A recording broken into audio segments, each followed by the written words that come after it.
faciliter les choses. Alors d'abord, bonsoir à toutes et tous. Merci de m'avoir invité déjà depuis plusieurs mois, puisque je pense que les contacts avaient été pris en mai, si mes souvenirs sont bons, pour travailler avec vous, en tout cas échanger dans le cadre de cette conférence organisée par l'UEP avec des étudiants qui sont effectivement engagés sur la question environnementale. Moi-même, je suis juriste et j'avais fait un master en droit de l'environnement. Donc je peux comprendre l'intérêt que vous avez à être encore en plus ici ce soir. Contente aussi de pouvoir être une nouvelle fois entourée de jeunes, parfois de moins jeunes, pour discuter de ce défi de société. Samedi dernier, alors que le nom de Paris résonnait en tout cas déjà très douloureusement pour tout le monde et certainement continuera dans les semaines à venir, j'ai organisé une conférence participative au sein de Bruxelles Environnement sur le site de Tour et Taxi avec près de 100 jeunes bruxellois impliqués, et je trouvais que c'était assez réconfortant de par les temps qui couraient au lendemain des attentats de voir les jeunes qui étaient engagés par rapport certainement à la question climatique, mais engagés de façon générale par rapport aux violences, à l'extrémisme meurtrier et certainement au repli identitaire. Alors, je vais revenir à la thématique du jour. La question des changements climatiques, alors peut-être pas pour vous parce que vous êtes des personnes probablement en grande partie initiées et très impliquées sur cette thématique-là, elle est revenue en tout cas au devant de l'actualité maintenant depuis plusieurs mois. Mais je dirais qu'on peut s'en réjouir au vu des enjeux que représente la question pour la planète de façon générale, pour les générations futures. Je me souviens d'un moment, parce que j'étais toute jeune ministre de l'Environnement, nommée en juillet 2014, de la mobilisation mondiale qui avait accompagné en septembre 2014, donc il y a un peu plus d'1 an, le sommet des chefs d'État à New York. Et je pense que ça avait permis de remettre en tout cas la question au haut de l'agenda. En tout cas, ça avait démontré que la population attendait des décideurs qui apportent des réponses très très concrètes face à cette problématique. Et c'était exactement le sentiment que j'avais pu ressentir quelques semaines après en étant à Lima. Et vous avez finalement montré effectivement un certain nombre d'initiatives qui a été prises à la COP 20 où je représentais la Belgique. Alors évidemment que le temps presse, que le compte à rebours est plus que jamais lancé, qu'on fait face à toute une série de conséquences infiniment négatives des changements climatiques, et que dans ces circonstances, la conférence en tant que telle, elle sera exceptionnelle.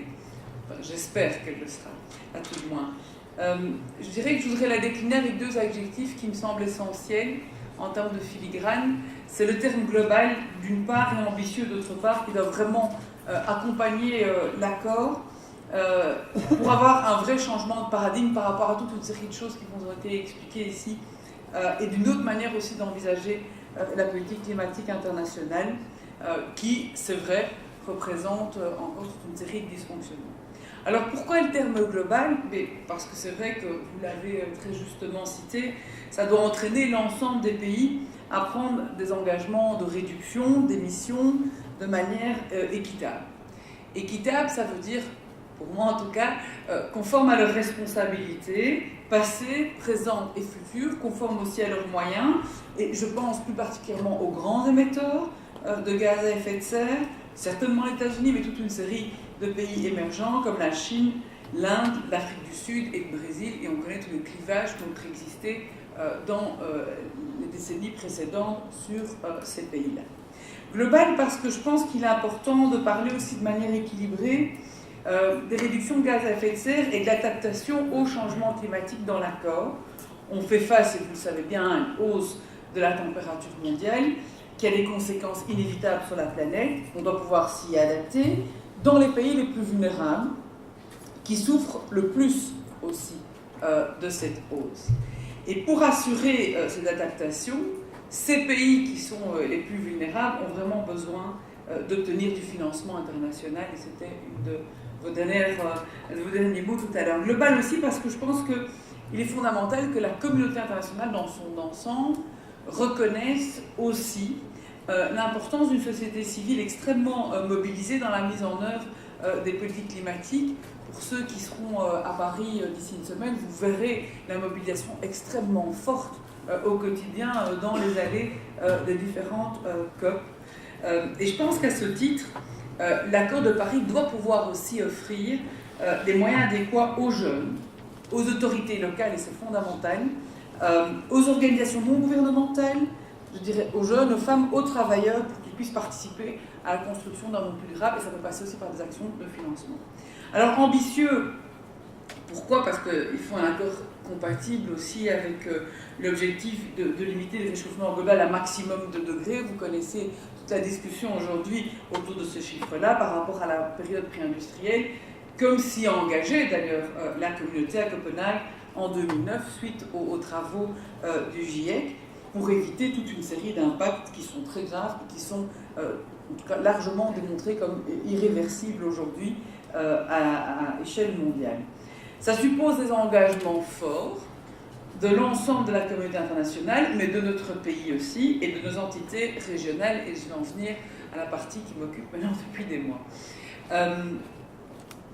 Vous connaissez, je ne connais pas exactement le degré que vous avez de connaissance par rapport à la question de la répartition de l'effort climatique en Belgique, une vieille question qui anime maintenant depuis plus de 6 ans tous ceux et celles qui ont pu avoir la présidence de la Commission nationale climat, puisqu'il y a une nécessité, par rapport à toute une série d'objectifs et par rapport à des périodes, de fixer entre les 3 régions, région wallonne, région flamande, région bruxelloise et le fédéral, une répartition d'efforts climatiques.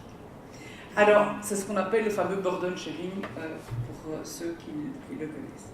Et donc, en rentrant de Lima l'an dernier, au mois de janvier, enfin, Lima était en décembre 2014, janvier 2015, comme Bruxelles avait la présidence nationale climat, nous nous sommes remis assez rapidement autour de la table, notamment en vue de la COP21. Pour petite histoire, j'étais arrivée à Lima, je n'étais pas chef de délégation à la base, mais mes collègues n'ayant pas su me rejoindre, je suis devenue de facto. Et vous mettez le pied dans l'avion à Madrid et il y a quelqu'un qui vous dit « mais vous n'avez toujours pas d'accord sur le financement interne climatique belge ». Je dis « oui, c'est vrai. Qu'est-ce que vous allez faire quand vous allez aller dans 2 jours représenter la Belgique, quel montant vous allez annoncer ?» Et en fait, vous vous rendez compte du regard aussi que porte l'ensemble des membres de l'Union sur cette difficulté qu'on a quand tous les matins, c'est à 7h30, avec l'ensemble des pays de l'Union qui vous disent vos collègues anglais, vos collègues français, vos collègues espagnols, et alors vous avez un accord, vous n'avez pas. Vous êtes franchement ridicule à expliquer que ça devient compliqué, que nous, petite Belgique, on n'arrive pas à s'accorder uniquement sur la question du financement. Je parle bien. Ici, dans l'exercice que j'ai fait, j'ai voulu en fait lier les 4 parties. Les 4 parties de l'effort climatique, en fait, sont la question du financement, forcément, entre les entités. Vous avez la question de la réduction des émissions, gaz à effet de serre, de ce qu'on appelle les revenus de mise aux enchères des quotas CO2, qui est un fonds qui va être redistribué, qui aujourd'hui a plus de 300 millions, donc de comptes qui dorment, hein, qui doivent être répartis entre les entités, et puis toute la question de l'effort du renouvelable entre les entités. Et donc, après plusieurs mois de travail, d'experts qui se sont rencontrés, de bilatéral avec mes collègues ministres, on a effectivement pu aboutir à un accord entre nous le 23 octobre, après plusieurs heures de discussion, sur un projet que chacun devait, puisque c'est le principe, moi mon job c'était de trouver un accord entre les 4 ministres, et en fait chaque ministre devait retourner auprès de son gouvernement, faire valider les chiffres qui étaient déposés sur la table et qui avaient fait l'objet d'un accord entre les 4. Donc qu'est-ce qui s'est passé? On vit dans un drôle de pays pour certaines choses. Les gouvernements bruxellois et wallons ont ratifié dès le mardi, en fait, dès le mardi effectivement, l'accord en tant que tel. Et le mardi matin, j'ai eu le grand plaisir d'entendre M. Jambon à la RTBF, ministre fédéral, qui dénonçait la partie de l'accord pour le gouvernement flamand. Donc parfois plus que surréaliste. Le fédéral, lui, s'est expliqué qu'entre-temps, il y avait une difficulté de calcul parce qu'il avait appris que la cascade de Pau fait partie des efforts vulnérables. C'était un vrai souk. Et nos amis du gouvernement flamand ont dit qu'eux, ils ne peuvent pas se prononcer vu que le fédéral s'était trompé dans ses chiffres et que donc voilà. Donc, c'est assez triste en soi dans la mesure où ça faisait plus de 10 mois qu'on travaillait et que je pense que sincèrement l'accord qu'on avait était un accord équilibré. Alors en âme et conscience, je me suis dit qu'il fallait quand même remettre tout le monde autour de la table pour pouvoir obtenir cet accord. Et c'est vrai que les discussions, il faut quand même le rappeler, ont du retard on parle de nos objectifs pour 2020 hein, dans cet accord intra-belge. Alors que ce qui va se passer à Paris, au niveau international et au niveau européen, on est sur des objectifs post-2020. Donc il ne faut pas s'étonner que nos collègues nous regardent avec des grands yeux comme ça en se demandant si on est fou. Donc voilà, pour ne pas rentrer dans l'ensemble des détails, nous nous revoyons et il faut toujours espérer effectivement qu'il y ait un accord avant la COP la semaine prochaine. Peut-être qu'il y aura une certaine pression aussi qui sera mise. Mais j'en discutais en aparté en disant un accord c'est très bien, mais il faut avoir un bon accord aussi. Parce que si vous avez un accord sur des bases qui ne sont pas crédibles, je pense que c'est difficile aussi d'en porter la responsabilité. Et en tout cas, à titre personnel, j'étais très claire en disant s'il n'y avait pas d'accord, je n'irais pas me ridiculiser à Paris avec une kyrielle de ministres belges. Petit point sur la région de Bruxelles-Capitale, puisque c'est ma casquette de ministre régional, je ne vais pas être trop long.